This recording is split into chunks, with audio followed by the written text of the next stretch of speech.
തുടങ്ങി. Hello.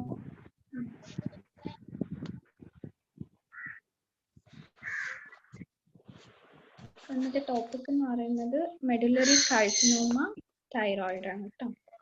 Medullary carcinoma thyroid. അപ്പൊ നമ്മുടെ തൈറോയിഡിന്റെ സെൽസ് ആയി കാണിച്ചിരിക്കുന്നത് തൈറോയിഡ് ഫോളിക്കിൾസ്. ഇതിന് ഇടയ്ക്കായിട്ട് ഈ സ്ട്രോമയിൽ കാണുന്ന കുഞ്ഞു കുഞ്ഞു കുഞ്ഞു സെൽസ്, ഇതിനാണ് നമ്മൾ പാരാഫോളിക്കുലാർ സെൽസ് എന്ന് വിളിക്കുക. ഈ പാരാഫോളിക്കുലർ സെൽസ് വേറെ പേരാണ് സി സെൽസ്, അല്ലെങ്കിൽ നമ്മൾ ന്യൂറോ എൻഡോക്രൈൻ സെൽസ് എന്ന് വിളിക്കും. ഈ ന്യൂറോ എൻഡോക്രൈൻ സെൽസ് അല്ലെങ്കിൽ ഈ സി സെൽസിൽ നിന്ന് റൈസ് ചെയ്യുന്ന ട്യൂമറാണ്, മാലിഗ്നന്റ് ട്യൂമറാണ് നമ്മുടെ മെഡുലറി കാർസിനോമ തൈറോയിഡ് എന്ന് പറയുന്നത്. എന്ന് പറയുന്നത് ന്യൂറോ എൻഡോക്രൈൻ ട്യൂമറാണ്. ന്യൂറോ എൻഡോക്രൈൻ ട്യൂമറാണ് arising from the C cells അല്ലെങ്കിൽ നമ്മുടെ പാരാഫോളിക്കുലാർ സെൽസ്. ഓക്കേ. ഈ ഒരു സി സെൽസ് എന്ന് പറയുന്നത് ഇത് മെയിനായിട്ട് സെക്രേറ്റ് ചെയ്യുന്ന എന്താണ്, നമ്മുടെ കാൽസിറ്റോണിൻ. കാൽസിറ്റോണിന്റെ കാര്യം അറിയാലോ, നമ്മുടെ ബ്ലഡിലെ കാൽഷ്യം ലെവൽ മെയിൻറ്റെയിൻ ചെയ്യുന്ന ആളാണ് നമ്മുടെ കാൽസിറ്റോണിൻ എന്ന് പറയുന്നത്.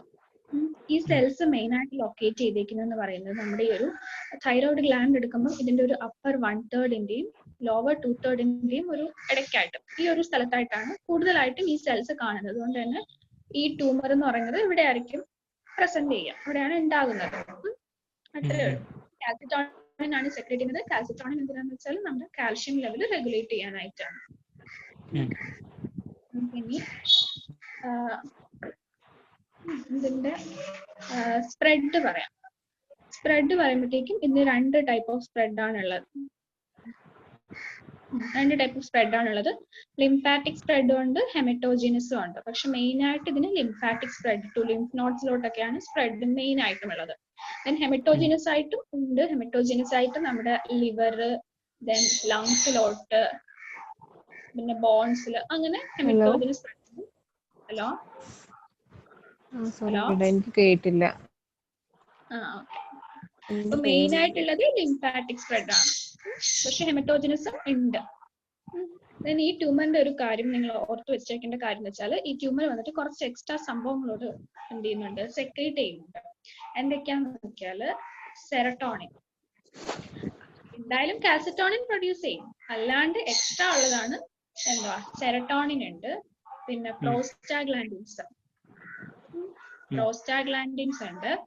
Then ACTH, adrenocorticotropic hormones. പിന്നെ ഒരു വാസോ ആക്റ്റീവ് ഇൻഡസ്റ്റൈനൽ പോളിപെപ്റ്റൈഡ്, VIP എന്ന് പറയും. വാസോ ആക്റ്റീവ് ഇൻഡസ്റ്റൈനൽ പോളിപെപ്റ്റൈഡ്.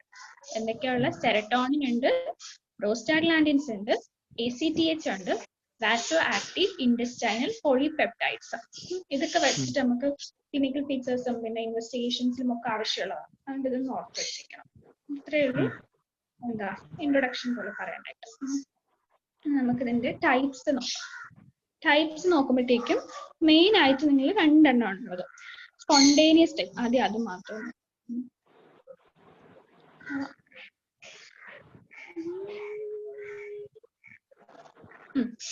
സ്പോണ്ടേനിയസ് ആയിട്ടുള്ളത്. സ്പോണ്ടേനിയസ് അല്ലെങ്കിൽ എന്താ പറയുക, സ്പൊറാഡിക് ആയിട്ട് നമ്മുടെ RET ഓങ്കോജീനിൽ മ്യൂട്ടേഷൻ വഴി ഉണ്ടാകുന്നതാണ്. സ്പോണ്ടേനിയസ് അല്ലെങ്കിൽ സ്പൊറാഡിക് ആയിട്ട് RET ജീനിൽ മ്യൂട്ടേഷൻ വഴി ഉണ്ടാകുന്നത്. ഇതെന്ന് പറയുന്നത് ഒരു സിംഗിൾ ആയിട്ടുള്ള കാർസിനോമയാണ്, അല്ലെങ്കിൽ നമ്മൾ യൂണിഫോക്കൽ എന്ന് പറയും. കണ്ടോ, ഇതിനകത്തുണ്ട്, ഒരിടത്ത് മാത്രമേ ഉള്ളൂ, സിംഗിൾ ആയിട്ടുള്ളതാണ്. ഇത് മെയിൻ ആയിട്ട് ഒരു 5th to 6th ഡെക്കേഡിലൊക്കെയാണ് കാണുന്നത്. ഫീമെയിൽസിനാണ് മോർ കോമൺ. പിന്നെ ഇതെന്ന് പറയുന്നത് പോസ്റ്റീരിയർ സൈഡിലാണ് ഉണ്ടാകുന്നത്. അപ്പം പോസ്റ്റീരിയർ സൈഡിലായിട്ട് ഉണ്ടാകുമ്പോൾ എന്തുണ്ടാവും, കംപ്രഷൻ ഉണ്ടാകും. കാരണം തൊട്ട് പിറകിൽ നമ്മുടെ ആരൊക്കെ ഇരിപ്പുണ്ട്, ഇരിപ്പുണ്ട്, ട്രക്ക്. അപ്പൊ അങ്ങോട്ടൊക്കെ കംപ്രഷൻ സിംറ്റംസ് ഉണ്ടാക്കുന്നുണ്ട്. ഫസ്റ്റ് ടൈപ്പിനകത്ത് സ്പോണ്ടേനിയസ് അല്ലെങ്കിൽ സ്പൊറാഡിക് എന്ന് പറയുന്നത് RET ഓങ്കോജീനിന്റെ മ്യൂട്ടേഷൻ വഴി ഉണ്ടാകുന്നതാണ്. ഒരു സിംഗിൾ ആയിട്ടുള്ള യൂണിഫോക്കൽ ആയിട്ടുള്ളതാണ്. 5th to 6th ഡെക്കേഡിൽ അത്രയൊന്നും ഓർത്തില്ലെങ്കിലും സിംഗിൾ ആണ്, യൂണിഫോക്കൽ ആണ്, എങ്കിലും അതെങ്കിലും ഓർത്ത് വെച്ചേക്കാം. ഇനി നെക്സ്റ്റ് ടൈപ്പ് ആണ് ഇൻഹെറിറ്റഡ്. ഇൻഹെറിറ്റഡ് മ്യൂട്ടേഷൻ എന്ന് പറയുന്നത് ഓട്ടോസോമൽ ഡോമിനന്റ് ആണ്. അങ്ങനെയുള്ള ഇൻഹെറിറ്റഡ് മ്യൂട്ടേഷൻ ആണ്. അത് തന്നെ പിന്നെ നമുക്ക് 2 ആയിട്ട് പറയാം. Familial medullary thyroid carcinoma. ഇതെന്ന് പറയുമ്പോഴത്തേക്കും ഫെമിലിയൽ ആയിട്ട് വരുന്നു എന്ന് മാത്രമേ ഉള്ളൂ. ടീച്ചർ പറയുവാണെങ്കിൽ ഇതിനകത്ത് എന്താ ഉള്ളത്, മൾട്ടിപ്പിൾ ആയിട്ടുള്ള കാർസിനോമയാണ്. ഇത് വലിയ ലെസ് മാലിഗ്നന്റ്, ലീസ്റ്റ് മാലിഗ്നന്റ് എന്നൊക്കെ നമ്മൾ പറയുന്നത് വലിയ സംഭവം, വലിയ പ്രശ്നമൊന്നും ഇല്ലാത്തതാണ്. ഇനി വേറൊരു ടൈപ്പ് ഉണ്ട്, അതെന്ന് പറയുന്നത് ഇൻഹെറിറ്റഡ് ആയിട്ട് വരുന്നതാണ് വിത്ത് MEN അസോസിയേഷൻ. MEN അസോസിയേഷൻ നമുക്കറിയാലോ, മൾട്ടിപ്പിൾ എൻഡോക്രൈൻ നിയോപ്ലേസിയ. ഇത് കുറച്ച് പ്രശ്നമാണ്. അപ്പൊ ഈ ഒരു മൾട്ടിപ്പിൾ എൻഡോക്രൈൻ നിയോപ്ലേസിയ അസോസിയേറ്റഡ് ആയിട്ട് വരുന്ന ഇൻഹെറിറ്റഡ് മ്യൂട്ടേഷനിൽ സംഭവിക്കുന്നത്. ഇതെന്ന് പറയുന്നത് രണ്ട് രീതിയിൽ വരാം. MEN2A അല്ലെങ്കിൽ 2B അസോസിയേറ്റഡ് ആയിട്ട് വരാം. അത് കുറച്ച് ഡീറ്റെയിൽ ഞാൻ പറയാം. അപ്പം MEN അസോസിയേറ്റഡ് ആയിട്ട് വരുമ്പോഴത്തേക്കും നമുക്കറിയാം, MEN കാണുമ്പോഴത്തേക്കും എന്താണ് എക്സ്ട്രാ കുറച്ച് സംഭവങ്ങളൂടെ കാണും. നമ്മുടെ തൈറോയിഡിനകത്ത് ഈ ഒരു ട്യൂമർ വരുന്നത് അല്ലാണ്ട് പാരാതൈറോയിഡ് ഗ്ലാൻസിന്റെ ഹൈപ്പർപ്ലേസിയ ഉണ്ടാകാം, പിന്നെ നമ്മുടെ അഡ്രീനൽ ഗ്ലാൻഡ് ഉണ്ട്, അതിന്റെ ഹൈപ്പർപ്ലേസിയ, ഫിയോക്രോമോസൈറ്റോമ, അങ്ങനെയൊക്കെയുള്ള കുറച്ച് ഫീച്ചേഴ്സും കൂടെ ഈ ഒരു MEN അസോസിയേറ്റഡിനകത്ത് വരുന്നുണ്ട്. അപ്പൊ ടൈപ്സ് എന്തൊക്കെയാണെന്ന് വെച്ചാല് രണ്ട് ടൈപ്പ്, സ്പോണ്ടേനിയസും ഇൻഹെറിറ്റഡ്. സ്പോണ്ടേനിയസ് ഒന്നുമില്ല, സിംഗിൾ എന്നുള്ളത് മാത്രം ആലോചിച്ചാൽ മതി. ഇൻഹെറിറ്റഡിനകത്ത് MEN അസോസിയേഷനോടുകൂടെ വരുന്നത്, പിന്നെ MEN ഒന്നും ഇല്ല, ജസ്റ്റ് ഒരു ഫെമിലിയൽ മെഡുലറി കാർസിനോമ. ഇനി ആ ഒരു MEN പറഞ്ഞത് ഇമ്പോർട്ടന്റ് ആണോ എന്ന് വെച്ചാൽ നമുക്ക് ക്ലിനിക്കൽ ഫീച്ചർ പറയുമ്പോഴത്തേക്കൊക്കെ കുറച്ചുകൂടെ മനസ്സിലാവാൻ വേണ്ടിയിട്ടാണ്. അപ്പം MEN ഞാൻ പറഞ്ഞു രണ്ട് ടൈപ്പിലായിട്ട് വരാം. MEN 2A അസോസിയേറ്റഡ് ആകാം, 2B അസോസിയേറ്റഡ് ആകാം. അപ്പം MEN 2A അസോസിയേറ്റഡ് ആയിട്ടുള്ളതിനെ കുറിച്ച് പറയുകയാണെങ്കിൽ ഇതെന്ന് പറയുന്നത് മൾട്ടിഫോക്കൽ ആയിരിക്കും. പിന്നെ എന്താ, ബൈലാറ്ററൽ ആയിരിക്കും. മൾട്ടിഫോക്കൽ ആണ്, ബൈലാറ്ററൽ ആണ്. പിന്നെ ഇതിന്റെ കൂടെ അസോസിയേറ്റഡ് ആയിട്ട് ഫിയോക്രോമോസൈറ്റോമ. ഈ ഒരു ഫിയോക്രോമോസൈറ്റോമ എന്ന് പറയുന്ന ഒരു 50% ആൾക്കാരിലും ഉണ്ടാവാറുണ്ട്. കൂടെ ഹൈപ്പർ പാരാതൈറോയിഡിസവും കാണും. അപ്പോ നമ്മുടെ medullary carcinoma thyroid associated with MEN 2A. അതിനകത്ത് എന്തൊക്കെയായിരിക്കും? മൾട്ടിഫോക്കൽ ആയിരിക്കും, ബൈലാറ്ററൽ ആയിരിക്കും, പിന്നെ എന്താ, ഫിയോക്രോമോസൈറ്റോമ ഉണ്ടാകും, ഹൈപ്പർ പാരാതൈറോയിഡിസം ഉണ്ടാകും. ഇത്രയേ ഉള്ളൂ MEN 2A. ഇനി MEN 2B വരുമ്പോഴത്തേക്കും ഇതെന്ന് പറയുന്നത് ഇൻഫൻസിലാണ് കാണുന്നത്. ഇത് ഭയങ്കര അഗ്രസീവ് ആയിട്ടുള്ള സംഭവമാണ്. ഒരു 1 ഇയറിലൊക്കെ ആകുമ്പോഴത്തേക്ക് തന്നെ ഇൻഫൻസ് യങ്ങർ ഏജിൽ തന്നെ കുട്ടി മരിക്കാനുള്ള ചാൻസ് ഒക്കെ ഉണ്ട്. അപ്പം ഭയങ്കര അഗ്രസീവ് ആയിട്ടുള്ള സംഭവമാണ് MEN 2B എന്ന് പറയുന്നത്. ഇതിന്റെ കൂടെ അസോസിയേറ്റഡ് ആയിട്ട് ഫിയോക്രോമോസൈറ്റോമ ഉണ്ട്. പക്ഷെ ഇവിടെ നമ്മുടെ ഹൈപ്പർ പാരാതൈറോയിഡിസം ഇല്ല. ഫിയോക്രോമോസൈറ്റോമ മാത്രമേ ഉള്ളൂ. പക്ഷെ ഹൈപ്പർ പാരാതൈറോയിഡിസം ഇല്ലെങ്കിലും എക്സ്ട്രാ കുറച്ച് ഫീച്ചേഴ്സ് ഉണ്ട്. എന്നുവെച്ചാൽ നമ്മുടെ ഗാംഗ്ലിയോ ന്യൂറോമ എന്ന് പറയും. ഗാംഗ്ലിയോ ന്യൂറോമ ഇൻ എവിടെയൊക്കെന്ന് വെച്ചാല് ലിപ്സില്, ടങ്ങില്, ഐലിഡില്, പിന്നെ GI ട്രാക്റ്റിലും ഒക്കെ ഗാംഗ്ലിയോ ന്യൂറോമ ഉണ്ടാകും. പിന്നെ ഇവരിൽ എന്ന് പറയുന്ന വേറൊരു ഫീച്ചറാണ് മാർഫനോയിഡ് ഫീച്ചേഴ്സ് കാണും. മാർഫനോയിഡ് ആയിട്ടുള്ള ഫേസ് ആയിരിക്കും. പിന്നെ ഇവരില് മെഗാകോളൻ ഉണ്ടാകും. ഉണ്ട്. സ്കെൽറ്റൽ അബ്നോർമാലിറ്റീസ്, പിന്നെ പെരിഫറൽ നെർവ്സ് തിക്കനിങ്, അങ്ങനെയൊക്കെ ഉണ്ടാവും. അപ്പൊ ഇതിനകത്ത് 2Bയിൽ പറഞ്ഞ മെയിൻ ആയിട്ട് എന്ന് പറഞ്ഞാൽ ഇൻഫൻസിലായിരിക്കും കാണുന്നത്, ഭയങ്കര അഗ്രസീവ് ആണ്. ഫിയോക്രോമോസൈറ്റോമ ഉണ്ട്, പക്ഷെ ഹൈപ്പർ പാരാതൈറോയിഡിസം ഇല്ല. അപ്പൊ ഹൈപ്പർ പാരാതൈറോയിഡിസം ഇല്ലെന്ന് പറയുമ്പോൾ എക്സ്ട്രാ കുറച്ച് സംഭവങ്ങൾ ഉണ്ടെന്ന് ഓർത്ത് വെക്കാം. എന്തൊക്കെയാ ഉണ്ടാകുക? ഗാംഗ്ലിയോ ന്യൂറോമയാണ് കാണുന്നത് ഇൻ ലിപ്സില്, ടങ്ങില്, GI ട്രാക്റ്റിലുണ്ട്, ഐലിഡിലുണ്ട്, പിന്നെ മെഗാകോളിൻ ഉണ്ട്, മാർഫനോയിഡ് ഫേസ് ഉണ്ട്, സ്കെലിറ്റൽ അബ്നോർമാലിറ്റീസ് ഉണ്ട്, വിത്ത് തിക് പെരിഫറൽ നെർവ്സ് കാണും. ദെൻ എന്താ, ഇൻഫൻസ് വന്നിട്ട് യങ്ങർ ഏജ് ഗ്രൂപ്പിൽ തന്നെ എന്ത് ചെയ്യും? മരിച്ചു. ഇത്രയേ ഉള്ളൂ. ഇതാണ് കണ്ടോ നമ്മൾ പറഞ്ഞ ഗാംഗ്ലിയോ ന്യൂറോമ എന്ന് പറഞ്ഞില്ലേ, അതാണ് ഈ കാണുന്നത്. ലിപ്സിലും ടങ്ങിലും ഒക്കെ ഗാംഗ്ലിയോ ന്യൂറോമയാണ് കാണിച്ചിട്ടുള്ളത്. ഇനി അടുത്ത് വന്നിട്ട് നമുക്ക് ഫീച്ചേഴ്സ് നോക്കാം. ഫീച്ചേഴ്സ് എന്ന് പറയുമ്പോഴത്തേക്കും നമ്മൾ പറഞ്ഞ സ്പൊറാഡിക് ടൈപ്പ് ഇല്ലേ, സ്പൊറാഡിക് ടൈപ്പും പിന്നെ സാധാ ഫെമിലിയൽ ടൈപ്പും, ഇതൊക്കെ എന്ന് പറയുന്നത് ഒരു അഡൽട്ട് ഗ്രൂപ്പിനായിരിക്കും കാണുന്നത്. അതേസമയം മെൻ അസോസിയേറ്റഡ്, MEN അസോസിയേറ്റഡ് ആണെങ്കിൽ ഇതൊരു യങ്ങർ ഏജ് ഗ്രൂപ്പിലായിരിക്കും കാണുന്നത്. പിന്നെ ഇവർ മെയിൻ ആയിട്ട് വരുമ്പോഴത്തേക്കും എന്തുമായിരിക്കും? തൈറോയ്ഡ് സ്വെല്ലിംഗ് ആയിട്ട് തന്നെ ആയിരിക്കും വരുന്നത്. തൈറോയിഡ് സ്വെല്ലിംഗ് ഉണ്ടാവും. പിന്നെ നമ്മൾ ലിംഫാറ്റിക് സ്പ്രെഡ്, ലിംഫൽ നോഡിലോട്ട് സ്പ്രെഡ് ഉണ്ടെന്ന് പറഞ്ഞു. അപ്പം തൈറോയിഡ് സ്വെല്ലിങ്ങും വിത്ത് എൻലാർജ്മെന്റ് ഓഫ് ലിംഫ് നോഡ്സും ഉണ്ടാകും. ഇത് രണ്ടുമായിട്ടായിരിക്കും ഇവർ പ്രസന്റ് ചെയ്യുന്നത്. പിന്നെ നമ്മൾ നേരത്തെ കുറച്ച് സബ്സ്റ്റൻസ് പ്രൊഡ്യൂസ് ചെയ്യുന്ന പറഞ്ഞു എക്സ്ട്രാ. ഒരെണ്ണമായിരുന്നു വാസോ ആക്റ്റീവ് ഇൻഡസ്റ്റൈനൽ പോളിപെപ്റ്റൈഡ്സ്. അപ്പം ഈ ഒരു സംഭവം പ്രൊഡ്യൂസ് ചെയ്യുന്നതുകൊണ്ട് ഇവരിൽ കാണുന്ന ഒരു ഫീച്ചറാണ് ഡയോറിയ. അതുപോലെ സെറട്ടോണിൻ ഉണ്ടെന്ന് പറഞ്ഞില്ല. അപ്പൊ സെറട്ടോണിൻ ഒക്കെ ഉള്ളതുകൊണ്ട് ഇവർക്കൊരു ഫ്ലഷിങ് കാണും. പിന്നെ മെൻ അസോസിയേഷൻ ആകുമ്പോഴത്തേക്കും എന്തൊക്കെ ഉണ്ടാവും നമ്മൾ പറഞ്ഞു. മ്യൂക്കോസൽ ന്യൂറോമാസ് ഉണ്ടാകും, പിന്നെ ഫിയോക്രോമോസൈറ്റോമ ഉണ്ടാകും, ഹൈപ്പർ ടെൻഷൻ ഉണ്ടാകും, ഇങ്ങനത്തെ കുറച്ച് ഫീച്ചേഴ്സ്. അപ്പം ഒരു പേഷ്യന്റ് വരുവാണ്, തൈറോയിഡ് സ്വെല്ലിംഗ് ഉണ്ട്, അതിന്റെ കൂടെ പിന്നെ ലിംഫ് നോഡ് ഉണ്ട്, പിന്നെ ഡയോറിയ, ഹൈപ്പർ ടെൻഷൻ, ഫ്ലഷിങ്, ഇങ്ങനെയൊക്കെയുള്ള ഫീച്ചേഴ്സ് കണ്ടു കഴിഞ്ഞാൽ നമ്മൾ ആദ്യം ആലോചിക്കേണ്ടത് മെഡുലറി കാർസിനോമ തൈറോയിഡ് ആയിരിക്കണം. ഫീച്ചേഴ്സ് എന്നിട്ട് പറഞ്ഞു വേണ്ടല്ലോ.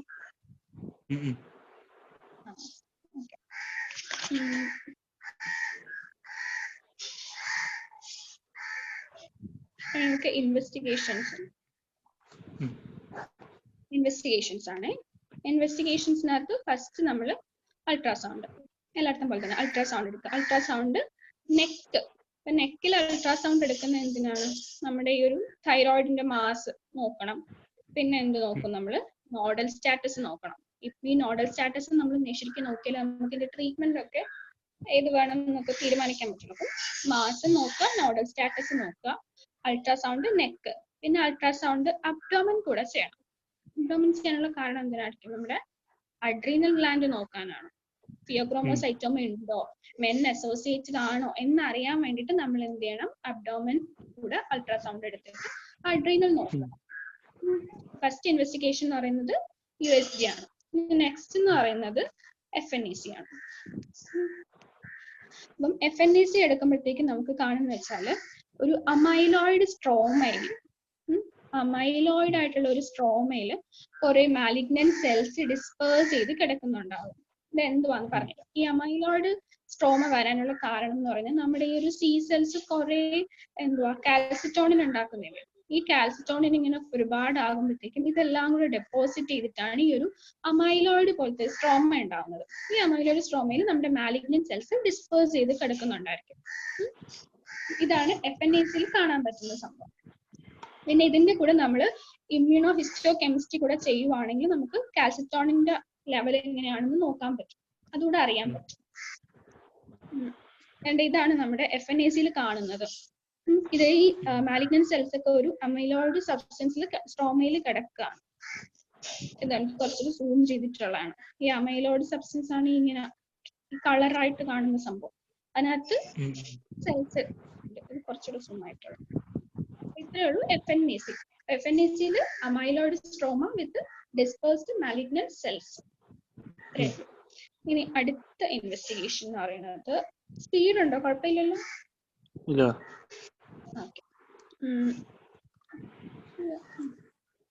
അടുത്തത് വന്നിട്ട് സെറം കാൽസിറ്റോണിൻ ലെവലാണ്. കാൽസിറ്റോണിൻ ലെവൽ എങ്ങനെയാണെന്നാണ് നമ്മൾ നോക്കുന്നത്. ഒരു നോർമൽ ഇൻഡിവിജ്വൽ നമ്മൾ കാൽസിറ്റോണിൻ നോക്കുവാണെങ്കിൽ അത് ചിലപ്പം അൺഡിറ്റക്റ്റബിൾ ആയിരിക്കും, കിട്ടത്തുകൂടെയില്ല. അല്ലെങ്കിൽ ലെസ് ദാൻ 10 picogram/ml ആയിരിക്കും. ലെസ് ദാൻ 10 picogram/ml അല്ലെങ്കിൽ അൺഡിറ്റക്റ്റബിൾ ആയിട്ടുള്ളതായിരിക്കും സാധാരണ നോർമൽ ആയിട്ടുള്ള ഒരാളുടെയിലുള്ള കാൽസിറ്റോണിൻ ലെവൽ. ഇനി വേറൊരു കേസ് പറയാണ്, നമ്മൾ അൺസ്റ്റിമുലേറ്റഡ്. ഇതെന്താ ഉദ്ദേശിക്കണമെന്ന് വെച്ചാല്, ഈ കാൽസിറ്റോണിൻ നമ്മുടെ ബ്ലഡിൽ എപ്പോഴാണ് കൂടുന്നത്? നമ്മുടെ കാൽഷ്യം കൂടുമ്പോഴത്തേക്കല്ലേ കാൽസിറ്റോണിൻ വന്നിട്ട് ഈ കാൽഷ്യത്തിന് എന്ത് ചെയ്യും? കുറയ്ക്കും. ഇതാണ് കാൽസിറ്റോണിന്റെ ഫംഗ്ഷൻ. അപ്പം നമ്മൾ എക്സ്ട്രാ കാൽഷ്യം ഒന്നും കൊടുത്തിട്ടില്ല, അൺസ്റ്റിമുലേറ്റഡ് ആയിട്ടിരിക്കുകയാണ്. അപ്പം സ്റ്റിമുലേറ്റഡ് പറയുമ്പോൾ മനസ്സിലാവും എന്തുവാന്നുള്ളത്. ഒരു അൺസ്റ്റിമുലേറ്റഡ് ആയിട്ടുള്ള ഒരാളിന്റെ ബോഡിയിൽ more than 100 picogram/ml, more than 100 picogram/ml in unstimulated ആയിട്ടുള്ള ഒരാളുടെ ആണെങ്കിൽ നമ്മൾ എന്താണ് വെച്ചാൽ suggestive of medullary carcinoma thyroid. അപ്പൊ നമുക്ക് എന്താണ് സ്റ്റിമുലേറ്റഡ് എന്ന് വെച്ചാൽ, നമ്മൾ ഒരാളെ വിളിച്ചിട്ട് അയാൾക്ക് ഒരു കാൽഷ്യം നമ്മൾ പുറത്തുനിന്ന് കൊടുക്കും. ഒരു 2 mg/kg വെള്ളം ഇൻജെക്ട് ചെയ്തിട്ട് എന്നിട്ട് നമ്മൾ കാൽസിറ്റോണിൻ ലെവൽ നോക്കും. നമ്മൾ സ്റ്റിമുലേറ്റ് ചെയ്യാനായിട്ട് 2 രീതിയുണ്ട്. ഒന്നുകിൽ നമുക്ക് കാൽഷ്യം ഇൻജെക്ട് ചെയ്യാം, അല്ലെങ്കിൽ പെൻഡാഗ്യാസ്ട്രിൻ കൊടുക്കാം. പെൻഡാഗാസ്ട്രിൻ നമ്മുടെ ഗ്യാസ്ട്രിൻ പോലത്തെ എന്തോ ആണ്. അത് ഇങ്ങനെ കാൽസിറ്റോണിൻ, പെൻഡാഗാസ്ട്രിൻ കൂടുമ്പോൾ കാൽസിറ്റോണിനും കൂടും, അങ്ങനെ ഒരു സംഭവമാണ്. എന്താണ് കറക്റ്റ് എന്ന് എനിക്കറിയില്ല. എന്തായാലും സ്റ്റിമുലേറ്റ് ചെയ്യാൻ വേണ്ടിയിട്ട് നമ്മൾ കാൽഷ്യം ഇൻജെക്ട് ചെയ്യും, അല്ലെങ്കിൽ പെൻഡാഗാസ്ട്രിൻ ഇൻജെക്ട് ചെയ്യും. അങ്ങനെ വരുമ്പോഴത്തേക്കും ഇതിന്റെ റെസ്പോൺസ് ആയിട്ട് കാൽസിറ്റോണിൻ കൂടും. അങ്ങനെ കൂടുവാണെങ്കിൽ അതും നമ്മൾ എന്താ പറയുന്നത്, ഇതിന്റെ suggestive of medullary carcinoma thyroid. ഇത്രയൊരു സെറം കാൽസിറ്റോണിൻ ലെവൽ നോക്കണം. അടുത്തത് serum CEA level. CEA level എന്ന് പറയുമ്പോഴത്തേക്കും കാർസിനോ എംബ്രിയോജനിക് ആന്റിജൻ ആണ് CEA എന്ന് പറയുന്നത്. CEA ലെവൽ എന്ന് പറയുന്നത് റേസ്ഡ് ആയിരിക്കും. ഇത് മെയിൻ ആയിട്ട് ഓർത്തിരിക്കുക, റേസ്ഡ് ആയിരിക്കും. പിന്നെ ഇതിനകത്ത് കുറച്ച് കണ്ടീഷൻസ് പറയുന്നുണ്ട്, അത് പറ്റുമെങ്കിൽ ഓർത്ത് വെച്ചേക്കുക. എന്ന് വെച്ചാല് മോർ ദാൻ 30 mg/dl ഇത് കിട്ടുവാണെങ്കിൽ it indicates incurability by surgery എന്നാണ്. സർജറി ചെയ്തിട്ടൊന്നും കാര്യമില്ല എന്നായിരിക്കും. Incurability by surgery more than 30 mg/ml കിട്ടുവാണെങ്കിൽ. ഇല്ല മോർ ദാൻ 100 ആണെങ്കിൽ എക്സ്റ്റെൻസീവ് നോഡുലാർ സ്പ്രെഡ് ഉണ്ടായിരിക്കും. വേണമെന്ന് തോന്നുന്നില്ല. എന്തായാലും CA ലെവൽ റേസ്ഡ് ആണെന്നുള്ള കാര്യം ഓർത്ത് വെച്ചേക്കാം.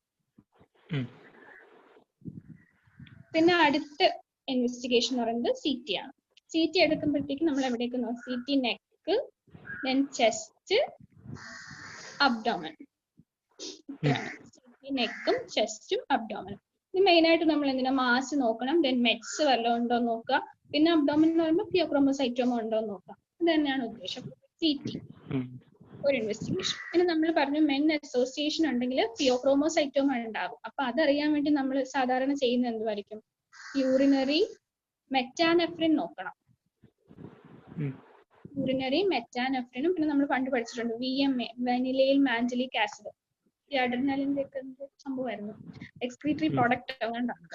അപ്പം യൂറിനില് നമ്മൾ മെറ്റാനെഫ്രിനും നോക്കണം, VMAയും നോക്കണം. ഫിയോക്രോമോസൈറ്റോമ ഉണ്ടോ എന്ന് അറിയാനായിട്ടാണ്. അടുത്തത് ഹൈപ്പർ പാരാതൈറോയിഡിസം ഉണ്ടാകാൻ നോക്കാനായിട്ട് നമ്മൾ എന്ത് നോക്കും? സെറത്തിൽ കാൽഷ്യത്തിന്റെ ലെവലും പാരാതൈറോയിഡ് ഹോർമോണിന്റെ ലെവലും നോക്കണം, ഹൈപ്പർ പാരാതൈറോയിഡിസം ഉണ്ടോ എന്ന് അറിയാനായിട്ട്. ഇനി അടുത്തൊരു എന്ന് വെച്ചാല് 111 ഇൻഡിയം ഒക്ട്രിയോടൈഡ് സ്കാനിങ് എന്ന് പറയും. ഒക്ട്രിയോടൈഡ് സ്കാനിങ് 111 ഇൻഡിയം ഒക്ട്രിയോടൈഡ് സ്കാനിങ്. ഇത് നമ്മൾ ചെയ്യുന്നത് വെച്ചാൽ മെഡുലറി കാർസിനോമ തൈറോയിഡ് ഉണ്ടോ എന്ന് ഡിറ്റക്ട് ചെയ്യാനാണ്. പക്ഷെ ഇത് മെയിൻ ആയിട്ട് നമ്മൾ പോസ്റ്റ് ഓപ്പറേറ്റീവ് ആയിട്ട് പിന്നെ ഫോളോ അപ്പ് ആയിട്ട് നമ്മൾ സർജറി കഴിഞ്ഞ് റിമൂവ് ചെയ്ത് കഴിഞ്ഞിട്ട് പിന്നെ എന്തെങ്കിലും റെസിഡ്യൂൽ പാർട്ട് അവിടെ ഇരിപ്പുണ്ടോ എന്ന് നോക്കാനായിട്ട്, അല്ലെങ്കിൽ മെറ്റാസ്റ്റാസിസ് വല്ലതും ഉണ്ടോ അങ്ങനെയൊക്കെ നോക്കാൻ വേണ്ടിയിട്ട് നമ്മൾ യൂസ് ചെയ്യുന്നതാണ് ഈ ഒരു 111 ഇൻഡിയം ഒക്ട്രിയോടൈഡ് സ്കാൻ എന്ന് പറയുന്നത്. പിന്നുള്ളത് ജനറ്റിക് സ്കാനിങ് ആണ് അടുത്തൊരു ഇൻവെസ്റ്റിഗേഷൻ. ഇത് എന്തായിരിക്കും? RET ജീൻ നോക്കാനായിട്ടാണ്, മ്യൂട്ടേഷൻ ഉണ്ടോ എന്ന് നോക്കാൻ വേണ്ടിയിട്ട് യൂസ് ചെയ്യുന്നതാണ്. അപ്പോൾ ഇൻവെസ്റ്റിഗേഷനകത്ത് ആദ്യം നമ്മൾ അൾട്രാസൗണ്ട് പറഞ്ഞായിരുന്നു, FNAC പറഞ്ഞു, പിന്നെ എന്തോ കാൽസിറ്റോണിൻ ലെവൽ നോക്കണം, പിന്നെ എന്ത് നോക്കും? CEA ലെവല്, പിന്നെ CT, യൂറിനറി മെറ്റാനെഫ്രിനും ഫിയോക്രോമോസൈറ്റോമ റൂൾ ഔട്ട് ചെയ്യാൻ വേണ്ടിയിട്ട് മെറ്റാനെഫ്രിനും VMAയും നോക്കും. ഹൈപ്പർ പാരാതൈറോയിഡിസം റൂൾ ഔട്ട് ചെയ്യാൻ വേണ്ടിയിട്ട് കാൽഷ്യവും പാരാതൈറോയിഡ് ഹോർമോണും നോക്കി. പിന്നെ വേറൊരു mechanism 111 indium octreotide scanning, then last ആയിട്ട് ജനറ്റിക് ടെസ്റ്റിംഗ്. എത്രയും ഉണ്ടായിരുന്നുള്ളൂ. ഓക്കെ, അടുത്തത്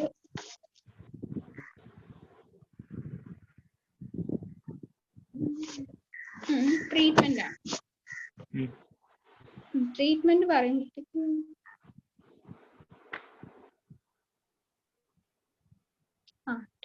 പറയുമ്പോഴത്തേക്കും ഒരു കാര്യം ഒന്ന് ഓർമ്മിപ്പിക്കുകയാണ്, ലാറ്ററൽ നെക്ക് ഡിസെക്ഷൻ എന്തുവാന്നുള്ളത്. ലാറ്ററൽ നെക്ക് ഡിസെക്ഷൻ എന്ന് പറഞ്ഞാൽ എന്താ വരുന്നത്? നമ്മുടെ ലെവൽ 2 മുതൽ 5 വരെയുള്ള നോഡും പ്ലസ് ഇന്റേണൽ ജുഗുലാർ വെയിനും ഇത്രയും എടുത്ത് കളയുന്നതാണ് നമ്മൾ ലാറ്ററൽ നെക്ക് ഡിസെക്ഷൻ എന്ന് പറയുന്നത്. ലെവൽ 2 മുതൽ 5 വരെയും പിന്നെ ഇന്റേണൽ ജുഗുലാർ വെയിനും. ഓക്കെ, ഇനി നമുക്ക് ട്രീറ്റ്മെന്റ് നോക്കാം. ട്രീറ്റ്മെന്റ് എന്ത്? സർജറി തന്നെയാണ് ട്രീറ്റ്മെന്റ് എന്ന് പറയുന്നത്. സർജറി നമ്മൾ tumor size, if the tumor is more than 1 centimeter വലിയ ട്യൂമർ ആണ്, അല്ലെങ്കിൽ കൂടെ വേറെ സൗണ്ട് എല്ലാം കേൾക്കണമെന്നില്ലല്ലോ. അതാണ് പ്രശ്നം. ട്യൂമർ മോർ ദാൻ 1 സെന്റിമീറ്റർ അല്ലെങ്കിൽ നമ്മുടെ സെൻട്രൽ നോഡ് പോസിറ്റീവ് ആയിട്ട് കാണുവാണെങ്കിൽ, എനിക്ക് മറന്നു കളഞ്ഞ ഒന്നെന്ന് പറയും, സർജറിയാണ് പ്രൊസീജിയർ. അപ്പോഴത്തേക്കും ഇത് വെച്ചാൽ 2-3 കണ്ടീഷൻ ആയിട്ടാണ് പറയുന്നത്. അതെന്ന് വെച്ചാല് നമ്മുടെ ട്യൂമർ എന്ന് പറയുന്നത് കുറച്ച് വലുതാണ്, വെച്ചാൽ മോർ ദാൻ 1 സെന്റിമീറ്റർ ഒക്കെ ഉള്ള ഒരു ട്യൂമർ ആണ്. പിന്നെ അല്ലെങ്കിൽ എന്ന് വെച്ചാൽ നമ്മൾ നോക്കിയപ്പോഴത്തേക്കും, നമ്മൾ സ്കാൻ എടുത്ത് നോക്കിയപ്പോഴത്തേക്കും സെൻട്രൽ നോഡ് ഉണ്ട്, സെൻട്രൽ നോഡ് പോസിറ്റീവ് ആണ്. ഇങ്ങനെ ഒരു കണ്ടീഷൻ ആണെന്നുണ്ടെങ്കിൽ നമ്മൾ ഇവിടെ ചെയ്യുന്നത് സാധാരണ ഇത്ര നേരം നമ്മൾ നേരത്തെ ചെയ്തതുപോലെ തന്നെ ടോട്ടൽ തൈറോയിഡക്ടമി ചെയ്യും. ടോട്ടൽ തൈറോയിഡക്ടമിയുടെ കൂടെ പിന്നെ നമ്മുടെ സെൻട്രൽ നോഡ് ഡിസെക്ഷൻ ലെവൽ 6 എടുക്കും. പിന്നെ ഇതിന്റെ കൂടെ നമ്മൾ ഒരു മുഴം മുമ്പേ പോണം, ഇപ്സിലാറ്ററൽ ആയിട്ടുള്ള ലാറ്ററൽ നെക്ക് ഡിസെക്ഷൻ കൂടെ ചെയ്തിട്ടുണ്ടായിരിക്കണം. മനസ്സിലായെന്ന് വെച്ചാൽ ട്യൂമർ സൈസ് 1 സെന്റിമീറ്ററിനെക്കാട്ടിലും കൂടുതലാണ്, അല്ലെങ്കിൽ സെൻട്രൽ നോഡ് ഉണ്ട്. അപ്പം സെൻട്രൽ നോഡ് ഉണ്ടെന്ന് കാണുമ്പോഴേ നമുക്ക് എന്തായാലും സെൻട്രൽ നോഡ് എടുക്കണം. പിന്നെ തൈറോയിഡ് ടോട്ടൽ തൈറോയിഡക്ടമിയും ചെയ്യണം. പിന്നെ ഒരു മുഴം മുമ്പിൽ നിങ്ങൾ ചിന്തിച്ച് എഴുതണം, ഇപ്സിലാറ്ററൽ ലാറ്ററൽ നെക്ക് ഡിസെക്ഷൻ കൂടെ ചെയ്യാം. സെയിം സൈഡിൽ തന്നെ ലാറ്ററൽ നെക്ക് ഡിസെക്ഷൻ കൂടെ ചെയ്യാം. ഇതാണ് ഒരു കണ്ടീഷൻ. പിന്നെ നെക്സ്റ്റ് ഒരെണ്ണം പറയുന്നത് വെച്ചാൽ നമ്മൾ അൾട്രാസൗണ്ട് എടുത്ത് നോക്കിയല്ലോ. അൾട്രാസൗണ്ട് എടുത്ത് നോക്കിയപ്പോഴത്തേക്കും ഓപ്പോസിറ്റ് സൈഡില് നോഡ് എന്ന് പറയുന്നത് ഭയങ്കര എക്സ്റ്റെൻസീവ് ആയിട്ട് ഇൻവോൾവ് ആയിരുന്നു. ഓപ്പോസിറ്റ് സൈഡിലെ നോഡ് പോസിറ്റീവ് ആയിരുന്നു. പിന്നെ സെയിം സൈഡിൽ തന്നെ ഭയങ്കര എക്സ്റ്റെൻസീവ് ആയിട്ടുള്ള നോഡ് ഉണ്ട്, ഇൻവോൾവ്മെന്റ് ഉണ്ട്, അല്ലെങ്കിൽ ബൈലാറ്ററൽ ട്യൂമർ ആണ്. ഇങ്ങനെയൊക്കെ വരുമ്പോഴത്തേക്കും നമ്മൾ നേരത്തെ ചെയ്തതിന്റെ കൂടെ എന്തുകൂടെ ചെയ്തു കൊടുക്കണം, ഓപ്പോസിറ്റ് സൈഡിലും കൂടെ ലാറ്ററൽ നെക്ക് ഡിസെക്ഷൻ ചെയ്തു കൊടുക്കണം. മനസ്സിലാവുന്നുണ്ടോ എന്ന് പറയട്ടെ.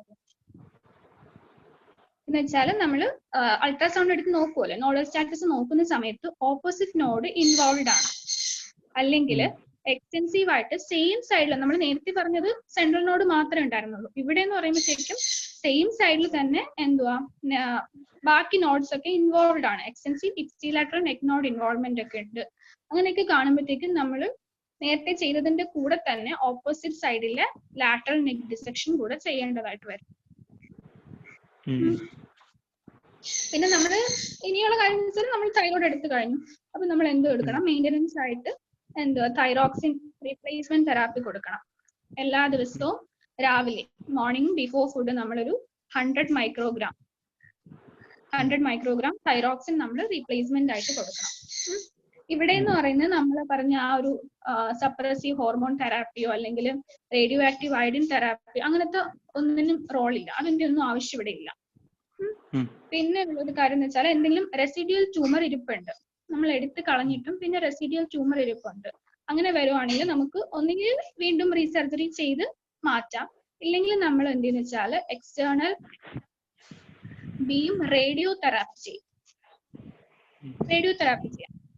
റെസിഡ്യൂൽ ട്യൂമർ എടുപ്പുണ്ടെങ്കിൽ ഒന്നുകിൽ നമ്മൾ എന്തെന്ന് വെച്ചാൽ എടുത്ത് കളയും, വീണ്ടും റീസർജറി ചെയ്ത് കളയും, ഇല്ലെങ്കിൽ നമുക്ക് ചെയ്യാവുന്ന ഒരു പ്രൊസീജിയറാണ് റേഡിയോ തെറാപ്പി നോക്കാം. പിന്നെ ഡയറിയ ഉണ്ടെങ്കിൽ നമുക്ക് കൊടുക്കാവുന്നത് സൊമാറ്റോസ്റ്റാറ്റിൻ അല്ലെങ്കിൽ ട്രിയോടൈഡ് കൊടുക്കാം. ഡയറിയക്ക് കൊടുക്കുന്നത് സൊമാറ്റോസ്റ്റാറ്റിൻ അല്ലെങ്കിൽ ഒക്ട്രിയോടൈഡ്. പിന്നെ കീമോതെറാപ്പി ഉണ്ട്. കീമോതെറാപ്പിയുടെ ഒരു ഡ്രഗ് എന്ന് പറയുന്നത് അഡ്രിയാമൈസിൻ എന്ന് പറയും. പക്ഷെ ഇതങ്ങനെ ലിമിറ്റഡ് റിസൾട്ട്സ് ആണ്, വലിയ റിസൾട്ട് ഒന്നും ഇല്ല. അഡ്രിയാമൈസിൻ കീമോതെറാപ്യൂട്ടിക് ഏജന്റ് ആണ്. ഇനി നമ്മള് മെൻ അസോസിയേറ്റഡ് ആണ് എങ്കിൽ എന്തുണ്ടാവും, ഫിയോക്രോമോസൈറ്റോമ ഉണ്ടാവും. അങ്ങനെ ഫിയോക്രോമോസൈറ്റോമ ഉണ്ടെന്ന് നമ്മൾ സ്കാനിൽ കണ്ടു കഴിഞ്ഞാൽ നമ്മൾ ഫസ്റ്റ് ചെയ്യേണ്ടത് അഡ്രീനലക്ടമിയാണ്. അഡ്രീനൽ അങ്ങ് ബൈലാറ്ററൽ നമ്മൾ റിമൂവ് ചെയ്യണം. എന്നിട്ട് വേണം നമ്മൾ എന്ത് ചെയ്യാം, തൈറോയിഡക്ടമിക്ക് പോകേണ്ടത്. അപ്പൊ ഫിയോക്രോമോസൈറ്റോമ ഉണ്ടെന്നുണ്ടെങ്കിൽ ആദ്യം നമ്മൾ അഡ്രീനൽ റിമൂവ് ചെയ്യണം, എന്നിട്ട് വേണം തൈറോയിഡ് റിമൂവ് ചെയ്യാൻ. ഇനി നമ്മുടെ ഈ ഒരു മെഡുലറി കാർസിനോമയിലുള്ള ഒരു കാര്യമാണ് പ്രൊഫൈലാക്റ്റിക് തൈറോയിഡക്ടമി എന്ന് പറയും. അത് എപ്പോഴും നമ്മൾ ചെയ്യുന്നതെന്ന് വെച്ചാൽ നമ്മൾ ഒരു ആൾക്ക് ഇങ്ങനെ മെഡുലറി കാർസിനോമ തൈറോയിഡ് ഉണ്ടെങ്കിൽ നമ്മൾ അവരുടെ ഫാമിലി മെമ്പേഴ്സിന് എന്ത് ചെയ്യുന്ന വെച്ചാൽ സെറം കാൽസിറ്റോണിൻ ലെവൽ നോക്കണം. ഫാമിലിയിൽ സെറം കാൽസിറ്റോണിൻ ലെവൽ നോക്കണം. അപ്പോൾ അങ്ങനെ കാൽസിറ്റോണിൻ ലെവൽ കൂടുതലാണെങ്കിൽ ഇവർക്ക് ചാൻസ് ഉണ്ടെന്നുള്ളതാണ്. ഈ ഒരു ഫെമിലിയിലാണ് എന്നുള്ള ഒരു ഇത് വരുവാണെങ്കിൽ നമ്മൾ പ്രൊഫൈലാക്റ്റിക് ആയിട്ട് ഇവർക്ക് എന്ത് ചെയ്യും, ടോട്ടൽ തൈറോയിഡക്ടമി ചെയ്യും. പ്രൊഫൈലാക്റ്റിക് ടോട്ടൽ തൈറോയിഡക്ടമി ഫാമിലി മെമ്പേഴ്സിനകത്ത് നമ്മൾ നോക്കുന്നത് സെറം കാൽസിറ്റോണിൻ ആണ്. എന്നിട്ട് പ്രൊഫൈലാക്റ്റിക് തൈറോയിഡക്ടമി ചെയ്യും. പിന്നെ ഇല്ലെങ്കിൽ നമുക്ക് ജനറ്റിക് ടെസ്റ്റിംഗ് വഴിയും ചെയ്യാം. നമ്മുടെ RET ജീൻ വെച്ചിട്ടില്ലേ, അത് നോക്കിയിട്ട് നമുക്ക് ഫെമിലിയൽ ആണെന്ന് തോന്നിക്കഴിഞ്ഞാൽ നമുക്ക് എന്ത് ചെയ്യാം, പ്രൊഫൈലാക്റ്റിക് ആയിട്ട് ടോട്ടൽ തൈറോയിഡക്ടമി ചെയ്യാം. പിന്നെ അടുത്തത് നമ്മുടെ മെഡുലറി കാർസിനോമ തൈറോയിഡിന്റെ കൂടെ ഇവർക്ക് നമ്മൾ നേരത്തെ പറഞ്ഞ പാരാതൈറോയിഡ് ഹൈപ്പർപ്ലേസിയ ഉണ്ടെന്ന് വയ്ക്കാം. പാരാതൈറോയിഡ് ഹൈപ്പർപ്ലേസിയയും വെച്ചാൽ നമ്മുടെ MEN ആണ് സംഭവം. അങ്ങനെ വരുന്ന സമയത്ത് നമുക്ക് എന്തായാലും ടോട്ടൽ തൈറോയിഡക്ടമി ചെയ്യണം. പിന്നെ എന്ത് ചെയ്യും, നമ്മൾ സെൻട്രൽ നോഡ് എടുത്ത് കളയും. കൂടെ എന്ത് ചെയ്യും, ടോട്ടൽ ഹൈപ്പർ പാരാതൈറോയിഡക്ടമി ചെയ്യും. ടോട്ടൽ പാരാതൈറോയിഡക്ടമി ചെയ്യും. അപ്പം മെഡുലറി കാർസിനോമ തൈറോയിഡ് കൂടെ പാരാതൈറോയിഡ് ഹൈപ്പർപ്ലേസിയ ഉണ്ട്. അപ്പൊ നമ്മൾ എന്താ ചെയ്യുക, തൈറോയിഡ് എടുക്കും, സെൻട്രൽ നോഡ് എടുക്കും, പിന്നെ പാരാതൈറോയിഡും എടുക്കും. പാരാതൈറോയിഡ് എടുത്തിട്ട് പാരാതൈറോയിഡ് പറയുമ്പോഴത്തേക്ക് ഒരു 2 പെയർ അല്ലേ, ഇതിന്റെ പകുതി നമ്മൾ എടുത്തുകൊണ്ട് പോയിട്ട് ഓട്ടോ ട്രാൻസ്പ്ലാന്റേഷൻ ചെയ്യണം. Auto transplantation of the half of the gland എവിടെയെന്ന് വെച്ചാൽ സ്റ്റേർണോമാസ്റ്റോയിഡിലോ അല്ലെങ്കിൽ നോൺ ഡോമിനന്റ് ഫോറാമില ബ്രേക്കിയോറൈഡിയാലിസിലോ എന്ത് ചെയ്യാം, ഓട്ടോ ട്രാൻസ്പ്ലാന്റ് ചെയ്യണം. മെഡുലറി കാർസിനോമയുടെ കൂടെ പാരാതൈറോയിഡിന്റെ ഹൈപ്പർപ്ലേസിയും കൂടെ കാണുകയാണെങ്കിൽ നമ്മൾ എന്ത് ചെയ്യും, തൈറോയിഡ് റിമൂവ് ചെയ്യും, സെൻട്രൽ നോഡ് റിമൂവ് ചെയ്യും, ദെൻ പാരാതൈറോയിഡും ടോട്ടലി റിമൂവ് ചെയ്തിട്ട് അതിൽ നിന്ന് ഹാഫ് പോർഷൻ എടുത്തിട്ട് നമ്മൾ ഓട്ടോ ട്രാൻസ്പ്ലാന്റേഷൻ ചെയ്യണം. സ്റ്റേർണോമാസ്റ്റോയിഡിലോ അല്ലെങ്കിൽ നോൺ ഡോമിനന്റ് ആയിട്ടുള്ള ഫോറാമില ബ്രേക്കിയോറൈഡിയാലിസിനകത്തോ. ഇനി അതർ തെറാപ്പീസ് വെച്ചിട്ട് ഒരു പോയിന്റ് പോലെ ഇങ്ങനെ പറയുന്നുണ്ട്. നമ്മുടെ റേഡിയോ തെറാപ്പി പറഞ്ഞില്ലേ അത്, പിന്നെ സൊമാറ്റോസ്റ്റാറ്റിൻ അനലോഗ്സ് കൊടുക്കുന്നത്, പിന്നെ നമ്മൾ നേരത്തെ പറഞ്ഞ കീമോതെറാപ്യൂട്ടിക് അഡ്രിയാമൈസിനോ അല്ലെങ്കിൽ 5-ഫ്ലൂറോയുറാസിലോ ഒക്കെ കൊടുക്കുന്ന കാര്യമാണ്. 5-ഫ്ലൂറോയുറാസിലോ ഇതൊക്കെ ഇങ്ങനെ അതർ മെത്തേഡ്സ് എന്നും പറഞ്ഞിട്ടുള്ളതാണ്. നമുക്കിത് പ്രോഗ്നോസിസ് നോക്കാം. പ്രോഗ്നോസിസ് എന്ന് വെച്ചാൽ നമ്മൾ ആദ്യമേ പറഞ്ഞിട്ടുണ്ട്, നമ്മുടെ മെൻ അസോസിയേഷൻ വന്നു കഴിഞ്ഞാൽ എന്താണ്, ഭയങ്കര അഗ്രസീവ് ആണ്. അതുകൊണ്ട് തന്നെ എന്തായിരിക്കും, പുവർ പ്രോഗ്നോസിസ് ആയിരിക്കും. മെൻ അസോസിയേഷൻ ഉള്ളതും പിന്നെ സ്പൊറാഡിക് ആയിട്ടുണ്ടാകുന്നതും ഇത് രണ്ടിനും പുവർ പ്രോഗ്നോസിസ് ആണ്. പക്ഷെ നമ്മുടെ ഫെമിലിയൽ ഉണ്ടല്ലോ, മെൻ അസോസിയേഷൻ ഒന്നും ഇല്ലാണ്ട് ജസ്റ്റ് ഫെമിലിയൽ മാത്രമായിട്ട് വരുന്നതാണെങ്കിൽ ബെറ്റർ പ്രോഗ്നോസിസ് ആണ്. പിന്നെ നോഡ് പോസിറ്റീവ് ആണെങ്കിൽ എന്തുമായിരിക്കും, പുവർ പ്രോഗ്നോസിസ് ആയിരിക്കും. ഇതിനകത്ത് റിക്കറൻസ് ഒരു 50% ചാൻസ് ഉണ്ട്. അപ്പൊ റിക്കറൻസ് ഉണ്ടെങ്കിലും പുവർ പ്രോഗ്നോസിസ് ആണ്. ഇനി നമുക്ക് ഇതിനകത്ത് എന്ന് പറയുന്നത് ഫോളോ അപ്പിന്റെ ആവശ്യമുണ്ട്. അപ്പൊ ഫോളോ അപ്പ് ചെയ്യാനായിട്ട് നമ്മൾ മെയിൻ ആയിട്ട് നോക്കുന്നത് കാൽസിറ്റോണിൻ ലെവൽ നോക്കണം, പിന്നെ CEA ലെവൽ നോക്കണം.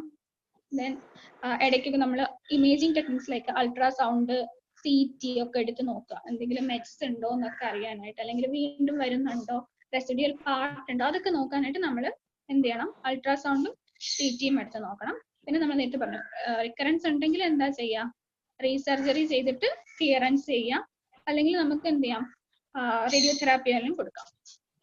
പിന്നെ ഫോളോ അപ്പിന് യൂസ് ചെയ്യുന്ന 2 സ്കാനാണ് PET സ്കാനും MIBG സ്കാനും. അതെന്തോന്ന് എനിക്കല്ല, എന്റെ ഫുൾ ഫോം ഒക്കെ നോക്കിയാൽ ഭയങ്കര വലുതായിരുന്നു. MIBG scan.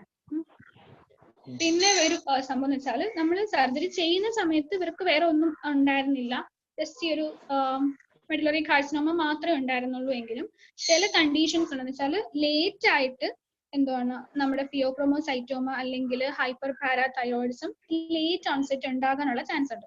സോ അങ്ങനെയുള്ളത് കൊണ്ട് നമ്മൾ ആനുവലി അത് നോക്കണം. ഫിയോക്രോമോസൈറ്റോമയ്ക്കും പിന്നെ ഹൈപ്പർ പാരാതൈറോയിഡിസം ഉണ്ടാകുന്നുണ്ടോ നമ്മൾ ആനുവലി ഫോളോ അപ്പ് ചെയ്തുകൊണ്ടിരിക്കണം for late onset pheochromocytoma or hyperparathyroidism. ഇത്രയേ ഉള്ളൂ. ഓക്കെ.